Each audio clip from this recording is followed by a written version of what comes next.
Today we are looking at a Fanuc Robodrill D21lLi-A5, built new 11 of 2012 with a 21 turret DDR 4th axis rotary. We will start the program for you.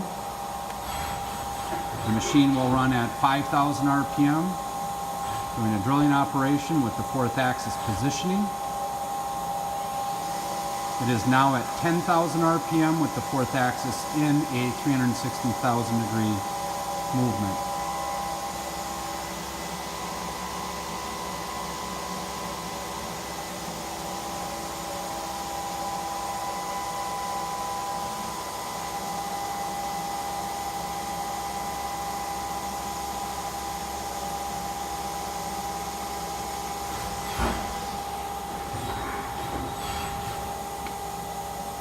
Thank you for watching our video.